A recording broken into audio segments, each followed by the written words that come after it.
Good morning, student. Welcome to Gaya Guidance Program.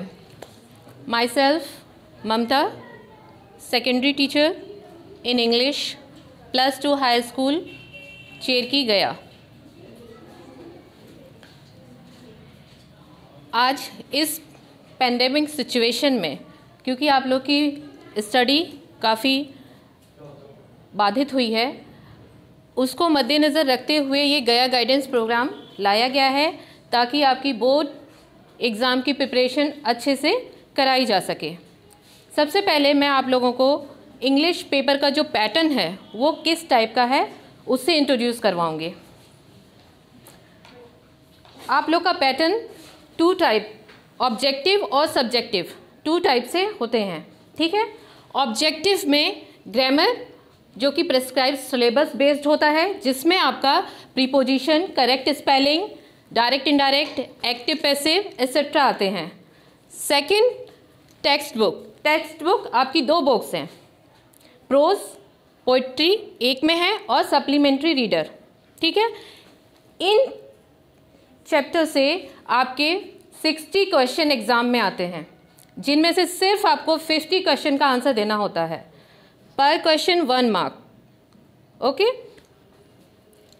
60 question में से 50 question का answer देना होता है. इस चीज़ के लिए आप श्योर हो जाइए कि जिस क्वेश्चन को आप टच कर रहे हैं वो 100% आप श्योर हैं कि इसका आंसर ये होना चाहिए. उसी क्वेश्चन को पहले सॉल्व करिए.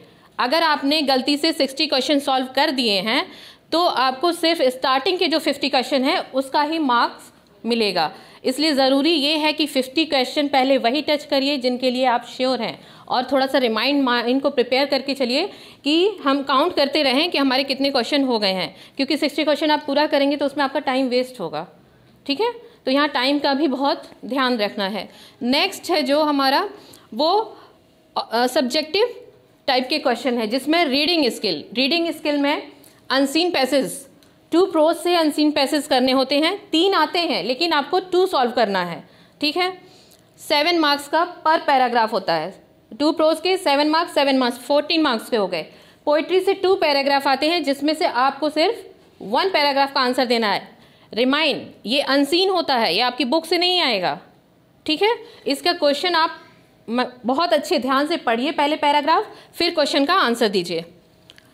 नेक्स्ट है राइटिंग स्किल. राइटिंग स्किल में आपके 6 क्वेश्चन दिए रहते हैं, जिनमें से सिर्फ 3 क्वेश्चन का आपका आंसर देना रहता है, जिसमें आपका लेटर, एप्लीकेशन, पैसेज और नोटिस होता है. ठीक है. नेक्स्ट है पैराग्राफ.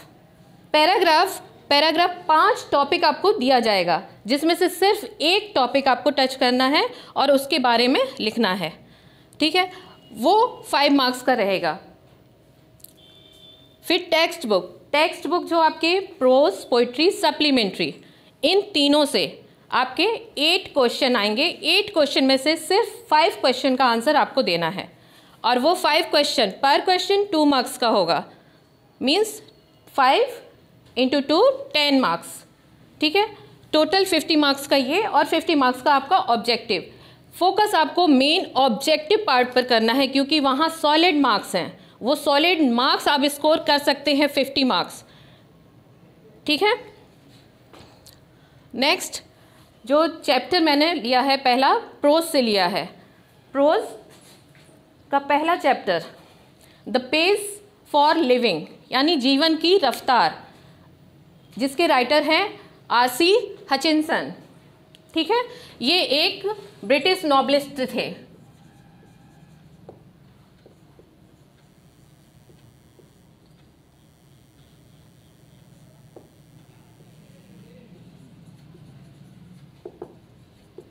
ये एक ब्रिटिश नॉवेलिस्ट थे.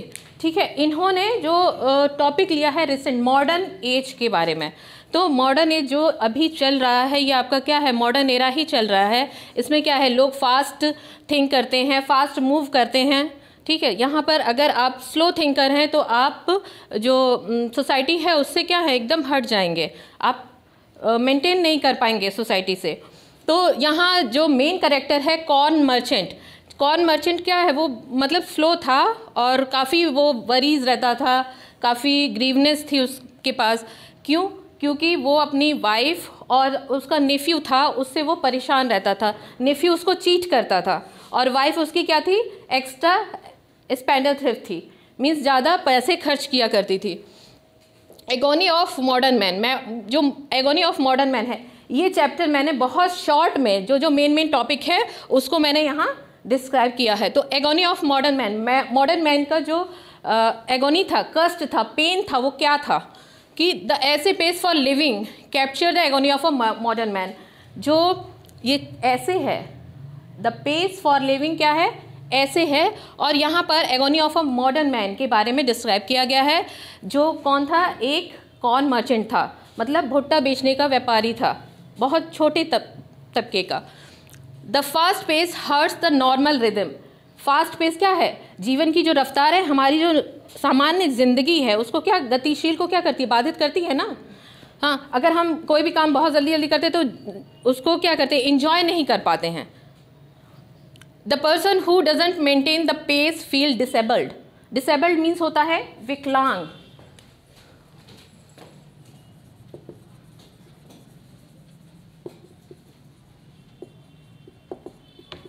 विकलांग, तो अगर हम, अभी मैंने बताया ना कि अगर हम मेंटेन नहीं कर पाएंगे तो क्या होगा, एक तरीके से हम विकलांग के रूप में हो जाते हैं। अगर हम मॉडर्न एरा से या मॉडर्न सोसाइटी से मेंटेनेंस नहीं, सामंजस्य नहीं बैठा पाते तो।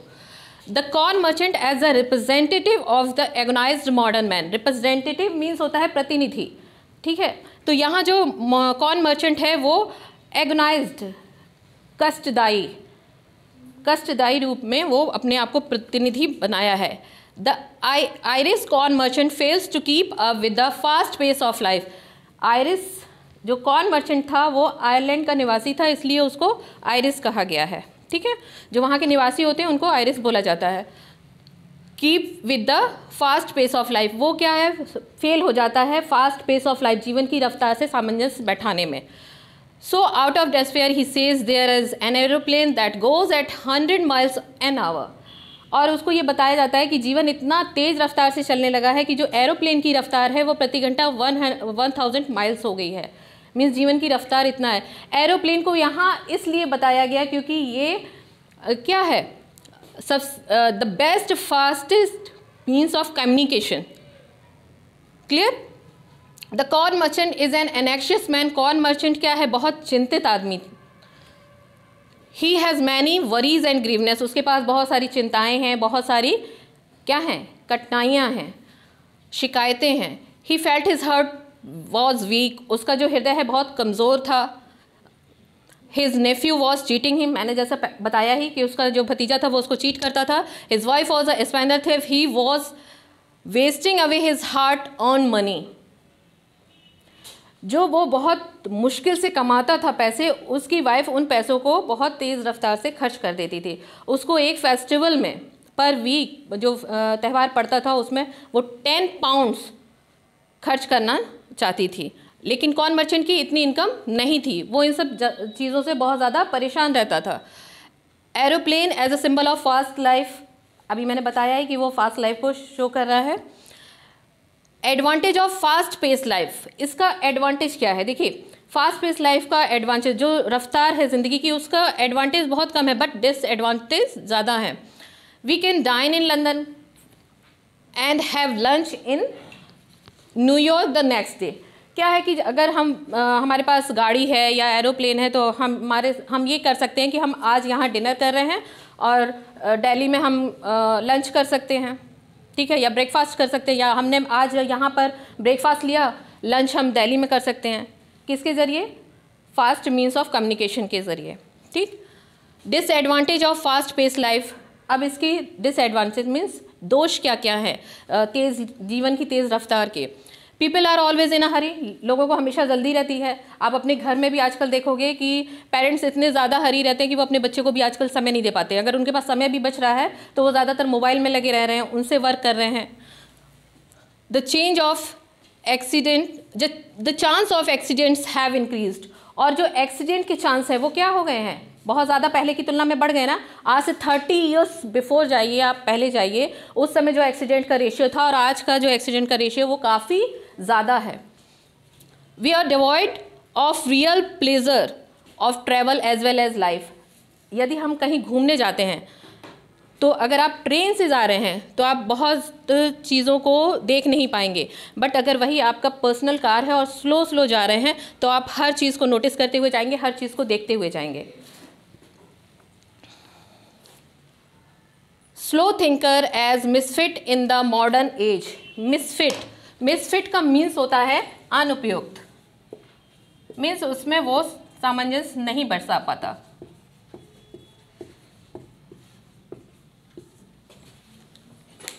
स्लो थिंकर, राइटर भी जो हैं आर्ची हचिंसन जो हैं वो भी स्लो थिंकर थे, ठीक है।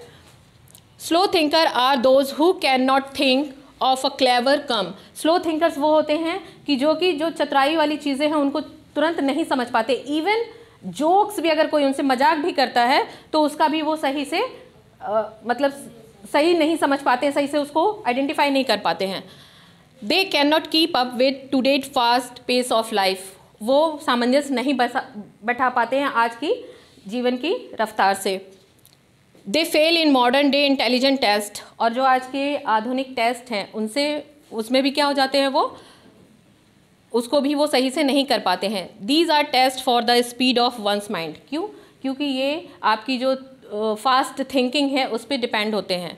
The author himself is a slow thinker. अभी मैंने बताया कि ऑथर भी क्या थे, वो स्लो थिंकर थे। वो अपनी वाइफ के साथ मूवी देखने जाते हैं थिएटर में, और वहाँ पे जो कैरेक्टर हैं, 3 लड़कियाँ होती हैं, वो आइडेंटिफाई नहीं कर पाते हैं कि कौन सा किसका कैरेक्टर है, तो अपनी वाइफ से पूछते हैं, ठीक है। तो यहाँ पर राइटर भी जो है वो एक स्लो थिंकर हैं। इसमें से आपके जो ऑब्जेक्टिव टाइप क्वेश्चन आते हैं वो मैंने 2 लिए हुए हैं, सिर्फ ये बताने के लिए कि इस टाइप के क्वेश्चन पूछे जाते हैं, बाकी आपको होमवर्क में सेंड किया जाएगा। In the pace for living the author saw a play in. The pace for living author ने क्या किया था, कहाँ पर प्ले देखा था? डबलिन में। Archie Hutchinson was a British novelist. Answer the following question. और इस चैप्टर से किस टाइप के क्वेश्चन पूछे जा सकते हैं? In which situation does the writer find himself in the cinema. किस सिचुएशन में राइटर ने अपने आप को सिनेमा में, तो the writer finds himself totally confuse था, उलझन में था। When he goes to cinema, जब वो सिनेमा गया देखने, because he is unable to establish the identity of a character, क्योंकि वो जो कैरेक्टर्स की आइडेंटिटी है उसको समझ नहीं पाया। नेक्स्ट चैप्टर जो हमारा है प्रोज से ही, me and the ecology bit. Ecology means होता है पारिस्थितिकी।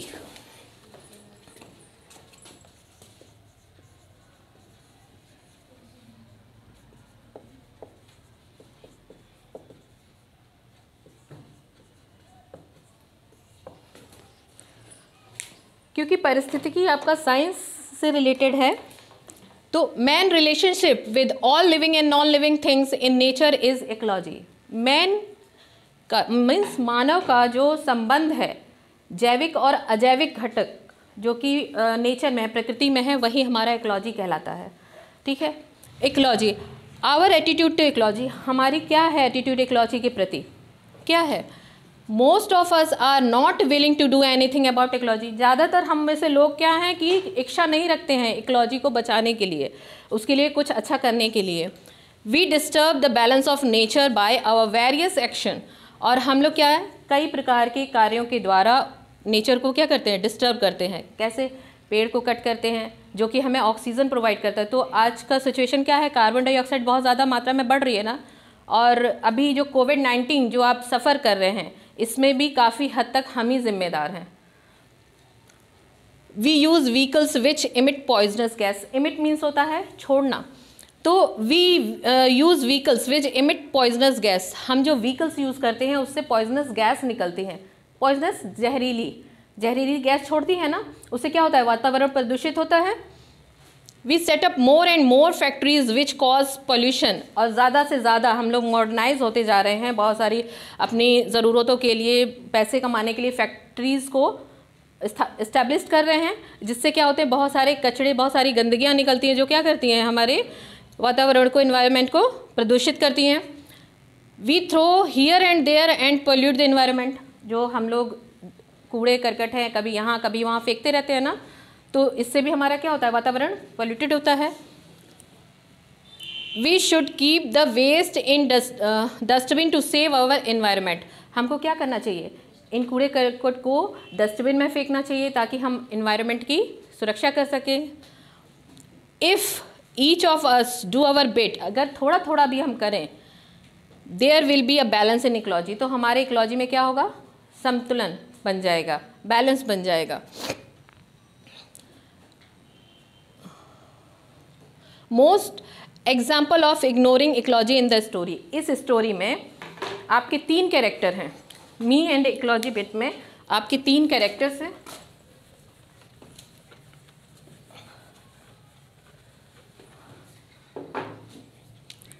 और इसकी जो राइटर है मी एंड इकोलॉजी बिट के जॉन लेक्साओ हैं। ठीक है, 3 इसके कैरेक्टर हैं। फर्स्ट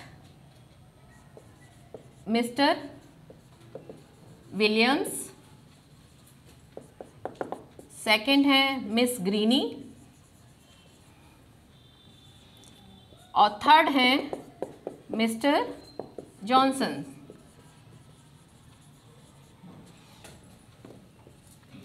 ठीक है, ये तीनों कैरेक्टर, और जो जिम है, राइटर हैं जो इसमें जो जिम हैं, वो अपने फादर से प्रभावित थे और उन्होंने सोचा कि क्यों ना मैं इकोलॉजी के लिए लोगों से वार्तालाप करूं, इसको बचाने के लिए, इसको पॉल्यूट होने से रोकने के लिए कुछ किया जाए।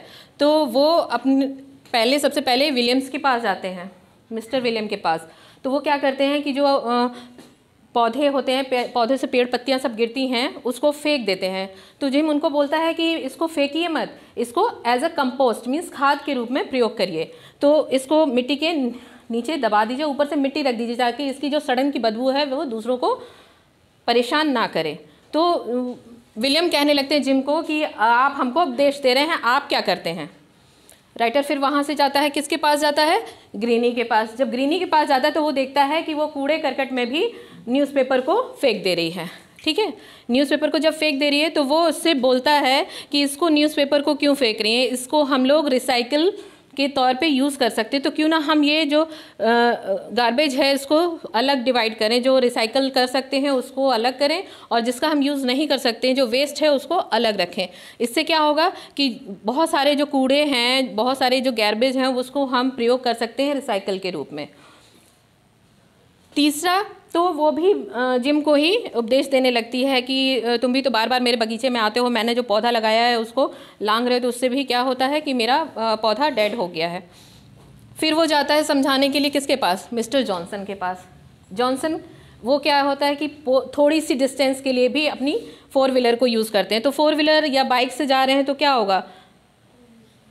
पॉइजनस गैस निकलेगी ना उससे, बाइक यूज़ करेंगे तो। और वही अगर आप वॉकिंग डिस्टेंस है तो आप पैदल भी जा सकते हैं वहाँ पर। तो वो पोस्ट ऑफिस भी जाता है जो कि उसके घर के बगल में ही है, वहाँ के लिए भी वो 4 व्हीलर ही यूज़ करता है। तो उसको वो मना करता है कि इतना आप वॉकिंग करके भी जाएंगे तो आपकी सेहत के लिए भी अच्छा रहेगा, प्लस एनवायरनमेंट के लिए भी अच्छा रहेगा।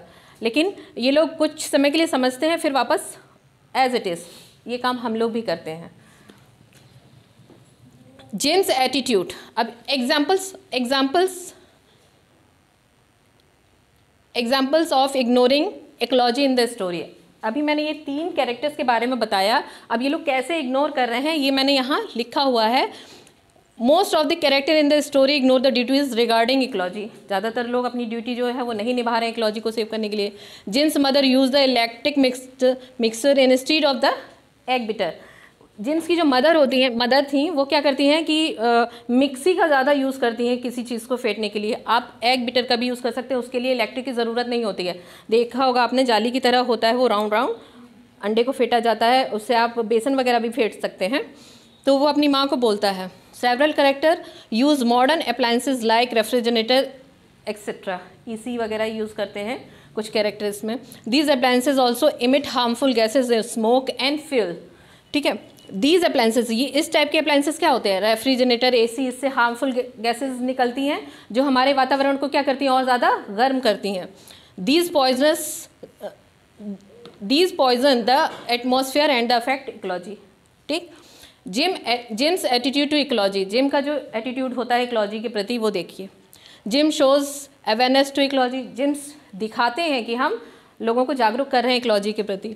ही finds that people around him are not taking care of ecology. वो पाते हैं कि हमारे चारों ओर जो लोग रहते हैं, जो इनके पड़ोसी थे, वो इकोलॉजी के प्रति जागरूक नहीं हैं। सो ही हिमसेल्फ टेक इनिशिएट, तो इस चीज़ को वो सबसे पहले पहल करते हैं। इनिशिएट मीन्स होता है पहल करना, कि हम शुरुआत करते हैं कैसे इकोलॉजी को बचाया जाए। Neighbours response to Jim's initiate, neighbours जो हैं वो क्या करते हैं, रिस्पॉन्स उसकी पहल का क्या जवाब देते हैं, क्या रिप्लाई करते हैं। The neighbours do not respond favourably, जो नेबर्स हैं, पड़ोसी हैं, वो जवाब उसके अकॉर्डिंग नहीं देते हैं। They charge him of being careless to ecology, वे क्या इकोलॉजी के प्रति अपनी केयरलेसनेस दिखाते ही हैं। Why do people not listen to Jim, Jim की बात लोग क्यों नहीं सुनते हैं, क्यों नहीं सुनते? मैंने बताया ना कि जिम खुद भी वैसे ही थे, इसलिए उनकी बात लोग नहीं सुनते, कि खुद तो ऐसा करते ही हैं और हमको उपदेश देते हैं। प्रीच मतलब उपदेश देना, वो क्या करता था, प्रीच तो करता था सबको, बट खुद वो काम नहीं करते थे।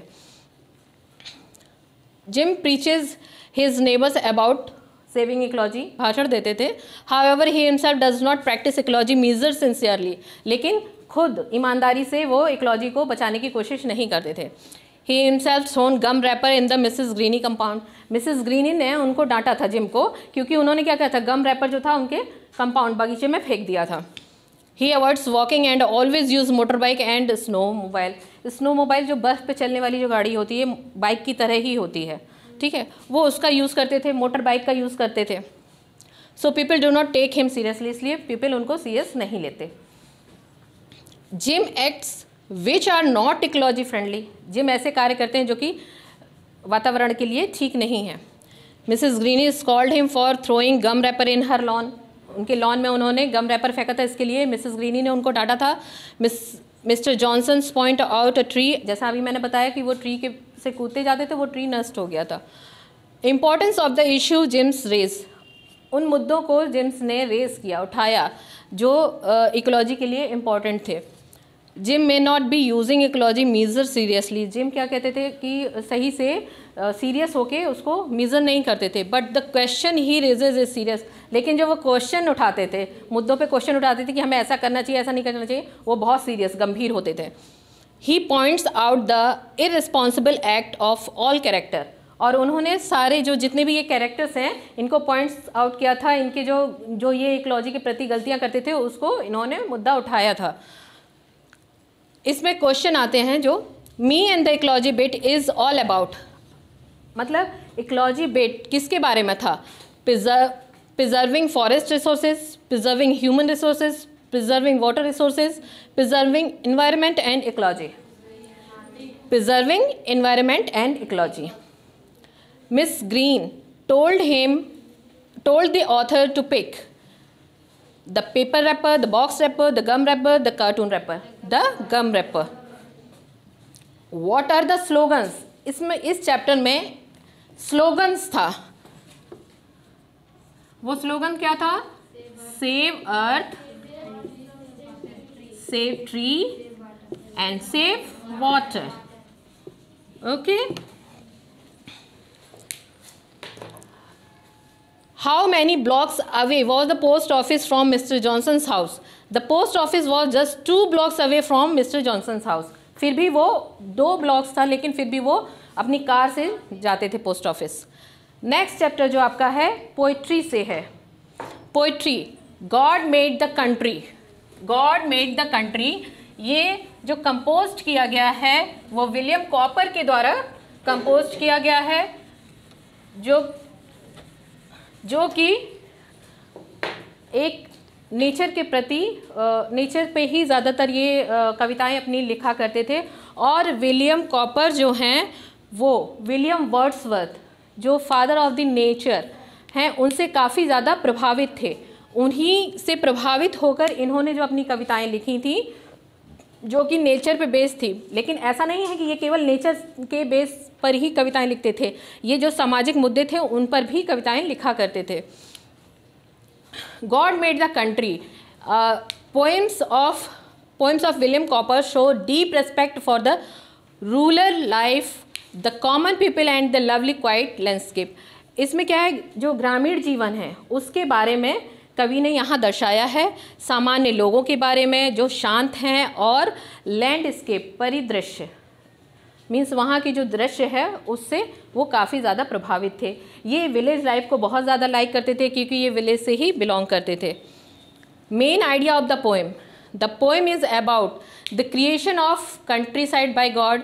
जो God made the country means जो विलेज है वो भगवान ने बनाया है, and man made the town, और मनुष्य ने क्या बनाया, टाउन, जिसकी रफ्तार काफ़ी ज़्यादा है, काफ़ी तेज़ है। यहाँ आर्टिफिशियल चीज़ें हैं, लग्जरियस चीज़ें हैं, शान शौकत की चीज़ें हैं, बट विलेज लाइफ क्या है, वो नेचुरल है, ठीक है, शांत जगह है।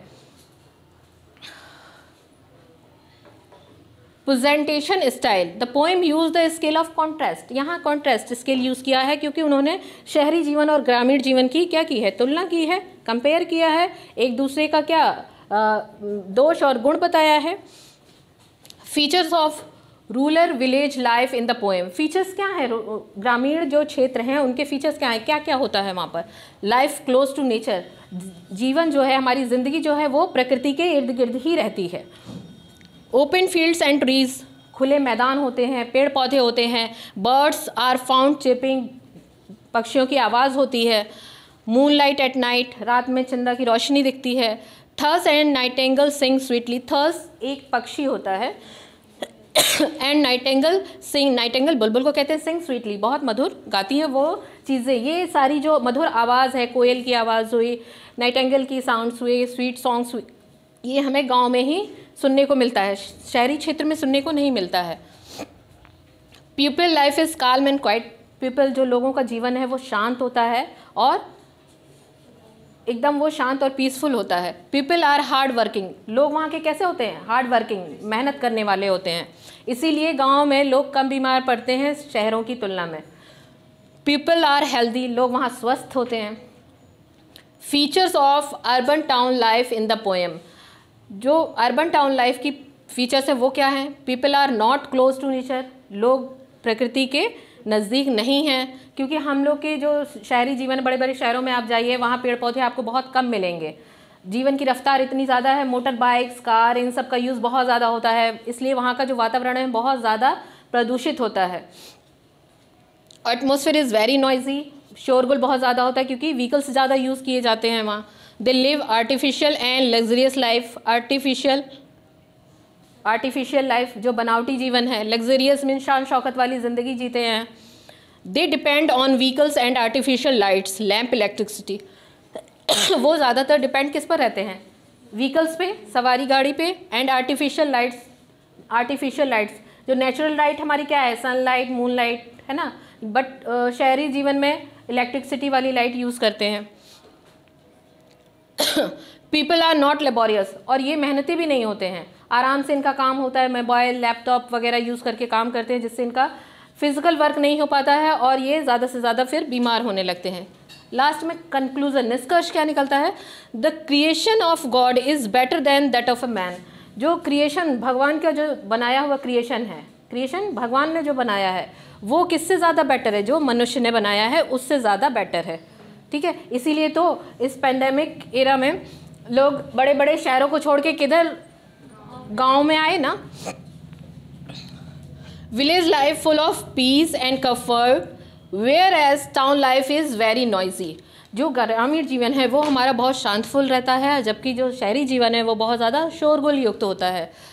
The poet lives in a village so he likes village life. Poet क्या है, मैंने बताया कि जैसे पोइट जो है वो विलेज लाइफ को पसंद करते हैं क्योंकि वो वहीं जीते हैं। Chapter odd on solitude, odd on solitude का मतलब होता है एकांत, ठीक है। और ओड का यूज़ इसलिए यहाँ पर किया गया है कि पर्टिकुलर व्यक्ति, वस्तु या विशेष चीज़ के बारे में लिखी गई रचना को हम ओड कहते हैं। तो ओड ऑन सॉलिट्यूड, ये एकांत पर लिखा गया है ओड, ठीक है, तो इसलिए ये काव्य जो है वो एकांत पर है। इसके राइटर अलेक्जेंडर पोप हैं, ठीक है। अलेक्जेंडर पोप एक क्रिटिक्स भी थे और सैटाराइस्ट भी थे। मीन्स क्रिटिक, आलोचक भी थे और व्यंग्यात्मक भी थे। इन्होंने क्या किया, इनके द्वारा लिखी गई रचना द रेप ऑफ लॉक काफ़ी फेमस है।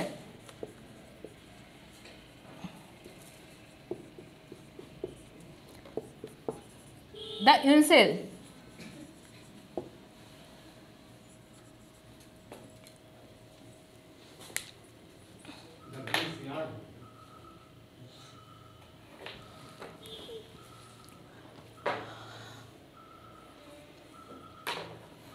Alexander Pope is a great poet of 18th century. ये 18th सेंचुरी के महान कवि थे। Poem is an ode which means a meditate the lyric poem, it draws a beautiful picture of a happy man. यहाँ पर एक happy man, खुशी वाला आदमी के लिए उन्होंने इस रचना को दर्शाया है बहुत खूबसूरती से। Main idea of the poem, जो पोएम है, जो मेन आइडिया है इसका, the poem brings out the bliss of solitude. तो यहाँ पर उन्होंने सॉलिट्यूड, एकांत के बारे में क्या जो परमानंद हासिल होता है वो इस कवि ने दर्शाया है। A man living in secularism enjoy health of body and peace of mind. Means जो आदमी एकांत में रहना पसंद करते हैं, सेकुलरिज्म मीन्स होता है एकांत में रहना, तन्हाई में, तन्हाई जिसको बोलेंगे, तन्हाई में रहना। वो मनुष्य क्या कहता है, अपने स्वास्थ्य को एंजॉय भी करता है और उसकी बॉडी, जो शरीर है, वो काफ़ी स्वस्थ रहता है, पीस ऑफ माइंड, और मानसिक स्थिति भी उसकी काफ़ी शांत होती है। A person who is satisfied with what he has and whose wants are simple in a happy person. Person who is satisfied with, जो मनुष्य जितना उसके पास है उसमें अगर वो संतुष्ट है तो वही हैप्पी मैन है। अगर उसके अंदर लालच भरा हुआ है तो वो हैप्पी नहीं हो सकता, क्योंकि उसकी जो मानसिक स्थिति है वो सोचेगा कि आज मेरे पास ये है, कल मेरे पास वो होना चाहिए, तो वो उसकी मानसिक स्थिति स्वस्थ नहीं हो सकती। Detail of a happy person in the poem, happy person का इसमें क्या क्या है कविता में बताया गया है। He gets food from his own farm. यहाँ हैप्पी मैन जो कवि है उसने बोला था कि जिसके पास 1 एकड़ ज़मीन है, अपनी नेटिव लैंड है, जहाँ पर वो जन्म लिया है, वहाँ पर अगर उसके पास एंसेस्टर के द्वारा 1 एकड़ ज़मीन है तो वहाँ वो क्या करेगा, दूध के लिए जानवरों को पालेगा, भेड़ों को पालेगा ताकि उससे ऊन उसे प्राप्त हो सके, और खेती करेगा ताकि उसे अनाज मिल सके। तो इससे ज़्यादा की तो ज़रूरत महसूस होती नहीं है। He gets milk from his own cattle, अपने जानवरों से उसको दूध मिल जाएगा। He gets wool from his own flock of sheep. Flock of sheep, flock of sheep भेड़ों का झुंड, ठीक है। फॉक ऑफ शीप का मतलब भेड़ों का झुंड, उससे वो क्या करेगा, ऊन प्राप्त कर लेगा। He enjoy shades of tree in summer, और गर्मी के दिन में जब उसको गर्मी लगेगी तो क्या होगा, पेड़ के नीचे जाएगा, वो छाया ले लेगा और ठंडी हवा भी मिलेगी उसको। His body is healthy and mind is peaceful, और उसका जो बॉडी है वो हेल्दी रहेगा और मानसिक स्वस्थ रहेगा, शांति प्रिय रहेगा। His days pass away quietly, उसका जो पूरा दिन है वो शांतिपूर्वक व्यतीत हो जाएगा। He spend his time in studies and meditation, meditation ध्यान करना, मिक्स्ड विद प्लीजर, और जो कि खुशीपूर्वक वो मेडिटेशन भी कर लेगा और अपना अध्ययन भी कर लेगा। Conclusion, the poet wishes to live and die in solitude. Poet का ये विश थी कि वो जब मरे तो एकांत में मरे। Nobody should know him in his life, कोई भी उसके जीवन के बारे में ना जान पाए, and his death, और ना ही उसकी मृत्यु के बारे में। He thinks that a quiet life is solitude is a happy life, means कि जो शांतिपूर्वक जीवन जो है वो तभी है जब हम एकांत में रहेंगे और तभी हम खुशी जीवन बिता सकते हैं।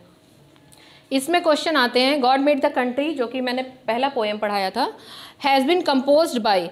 देखिए, कंपोज्ड और रिटन, अभी तक आपने देखा कि रिटन लिखा जाता था, तो जब भी हम प्रोज ऐसे वगैरह तो वहाँ हम रिटन का यूज़ करते हैं, बट जहाँ हम काव्य यानी कि पोएम के लिए तो वहाँ हम कंपोज करते हैं, क्योंकि ये रचना होती है, हाँ, तो इसके लिए हम कंपोज्ड का यूज़ करते हैं, रिटन का यूज़ नहीं करेंगे। Has been composed by Puran Singh, William Cowper, Alexander Pope, none of these. तो विलियम कॉपर के द्वारा गॉड मेड द कंट्री लिखा गया है। What are the gifts of rural village life? Diamond, gold, health and virtue, wealth. Health and virtue. Alexander Pope was born in, Alexander Pope का जन्म कब हुआ था? 1767, 1688, 1698, 1798, 1688. Answer the following question, what is better, town life और country life? In village life, the nature provides so many things to make our life happy and peaceful. So, village life is better than town life. Next question है, what does the poet wish for after death? The poet wished that nobody should be sad or unhappy for his death. The poet want to die and remain unknown and unnoticed. Next question, who is happy man? The man who lives happily in his her native land with few acres of inherited land in a happy man. Inherited जहाँ का वो निवासी है. Next जो हमारा book है supplementary. Supplementary में first chapter है हमारा जनवरी नाइट. जनवरी नाइट जो कि प्रेमचंद के द्वारा लिखी गई थी और ये ट्रांसलेशन इसका किया गया है प्रेमचंद के द्वारा. एक ये लिखा गया है जिसका हिंदी है पूस की रात, उसी का ये वर्ज़न इंग्लिश वर्ज़न है जनवरी नाइट. ठीक है. और पहले जो प्रेमचंद थे उनका पहले नाम था धनपत राय.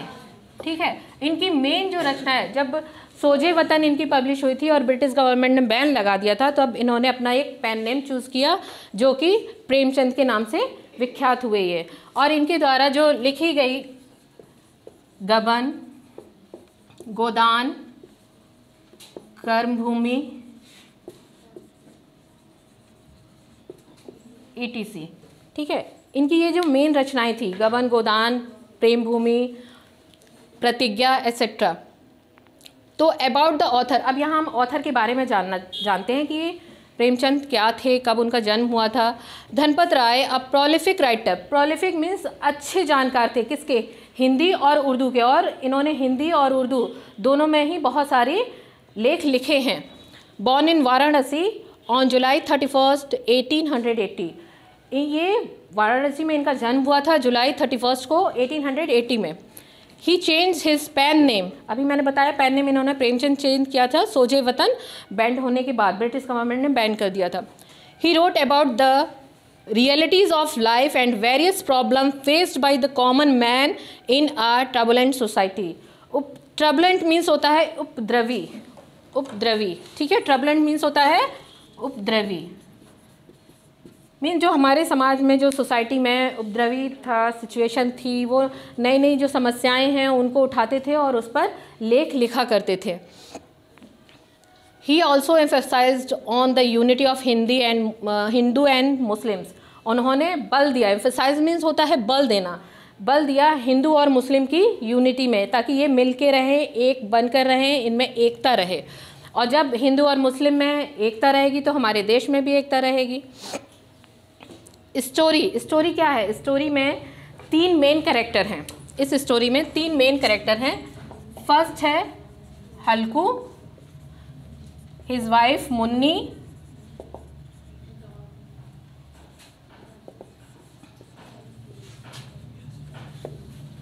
and his dog Jabla.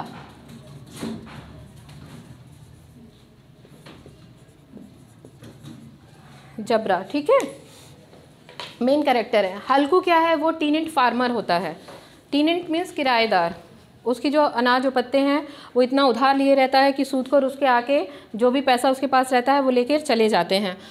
और उसकी वाइफ इन सब चीज़ों से बहुत ज़्यादा गुस्सा करती है कि अनाज होता नहीं है, कैसे कैसे मैं पैसे जोड़ती हूँ कंबल ख़रीदने के लिए, ताकि पूस की रात आ रही होती है, जनवरी नाइट, वो काफ़ी ठंड होती है उस समय, उसके पास कंबल भी नहीं था और उसको अपनी फील्ड की रखवाली करनी पड़ती थी नील गाय से, जो जानवर थे उनसे.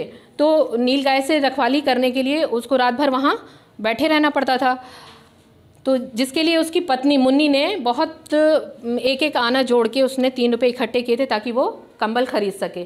बट क्या होता है कि सूदखोर के उसके आदमी आते हैं और उसका पैसा वो मांगते हैं. पैसा मांगते हैं तो हल्कू अपनी वाइफ के पास जाता है और वाइफ से कहता है कि वो जो पैसा है वो दे दो, वो लोग लेने आए हैं. तो उसकी वाइफ गुस्सा होती है, कहती है मैं नहीं दूंगी. फिर वो थोड़ा शांत हो जाता है. वो कहता है कि अगर नहीं दोगी तो फिर वो लोग मुझे गाली देंगे, मुझे मारेंगे, पीटेंगे. तो गुस्सा आके फिर उसकी वाइफ वो पैसा दे देती है और वो लेके चले जाते हैं. हल्कू को बोलता है कि मैं कंबल को ख़रीदने के लिए फिर पैसे का बंदोबस्त किसी तरीके से करूँगा. हल्कू का कैरेक्टर क्या है यहाँ पर कि man is sometime helpless before fate. Fate means होता है किस्मत, वो अपनी किस्मत के आगे मजबूर था। किसान क्या होते हैं, किसान अपनी किस्मत के आगे ही मजबूर होते हैं। अगर बारिश समय से हुई, फसल अच्छी हुई, पैसे अच्छे हुए, क्यों, पैदावार जब अच्छी होगी तो पैसे अच्छे होंगे। अगर बारिश अच्छी नहीं हो और उनके पास सिंचाई का कोई साधन नहीं है तो क्या होगा, वो फसल बर्बाद हो जाती है और किसान क्या होता है, वापस उसने जो लागत लगाई है वो तो फिर मिल नहीं पाएगी ना, तो वो वापस फिर बहुत ज़्यादा गरीब होता चला जाता है।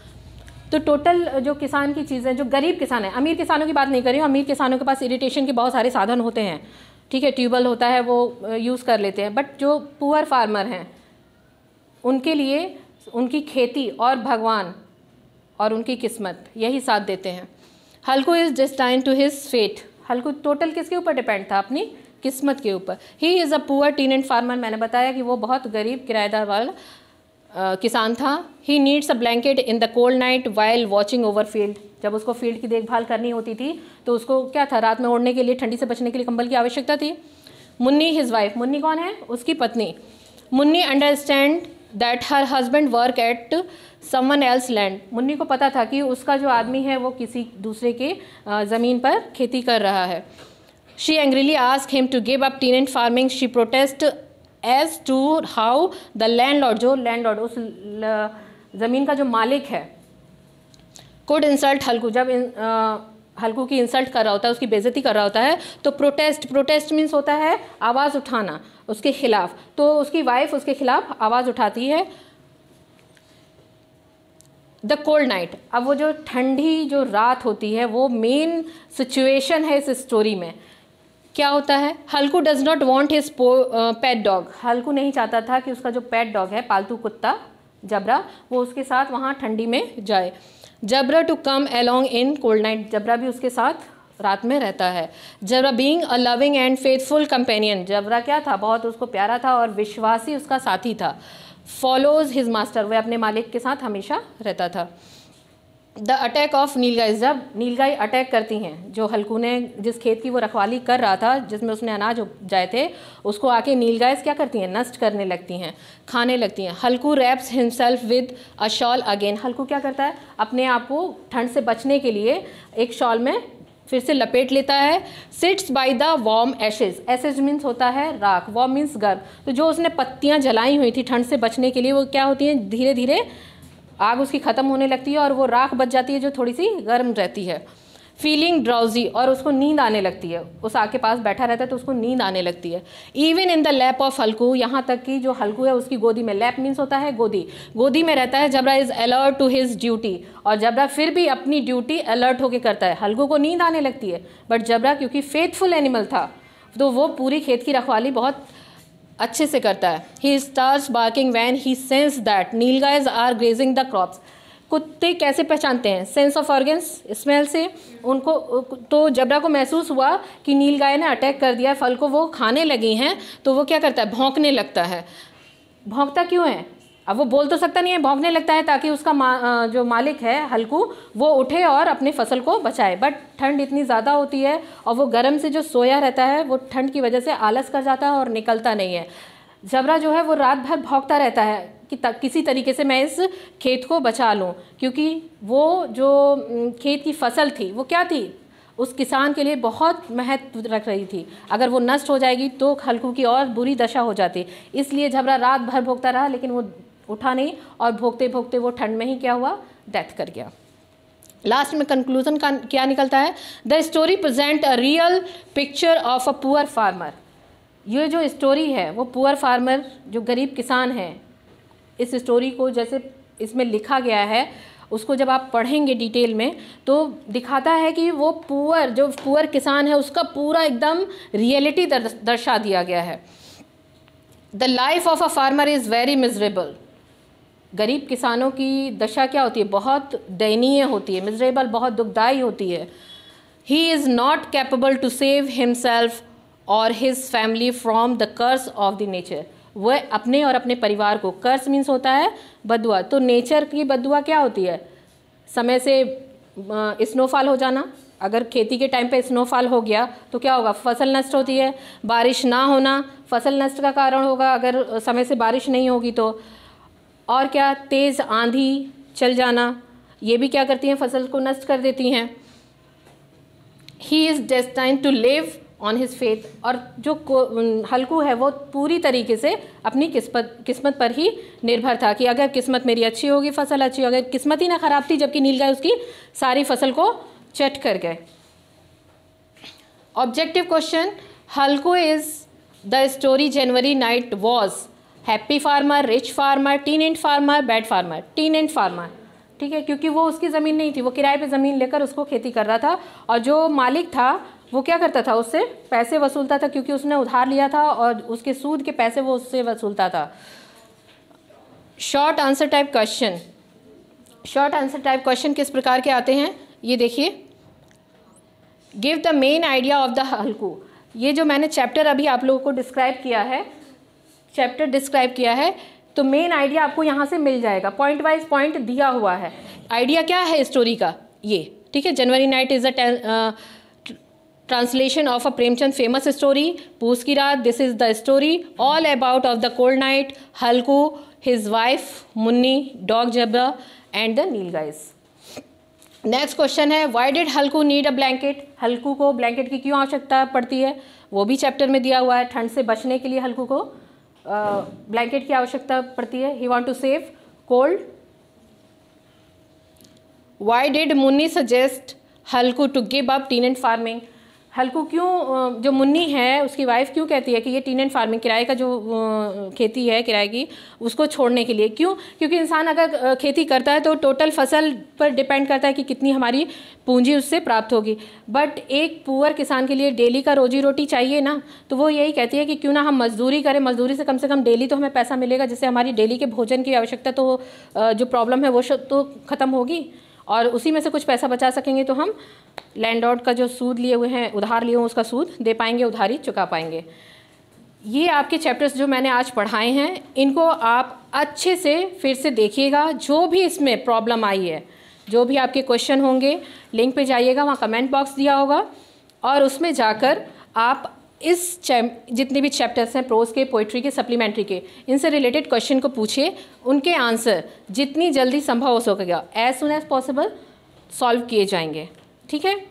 और कोशिश करिए कि ये जो प्रोग्राम आपको, ये प्रोग्राम गया गाइडेंस प्रोग्राम जो चलाया जा रहा है, इसके तहत आपको हर सब्जेक्ट के नोट्स अवेलेबल करवाए जा रहे हैं, मॉक टेस्ट लिए जाएंगे, क्वेश्चन प्रोवाइड किए जाएंगे, प्लस जो किस टाइप के क्वेश्चन आते हैं उस तरीके से क्वेश्चन आपको दिए जाएंगे, उनको सॉल्व करिए ताकि आप अच्छे से अच्छे मार्क्स स्कोर कर सके, और आपका अच्छा रिजल्ट हमारे लिए एक फीडबैक का काम करेगा।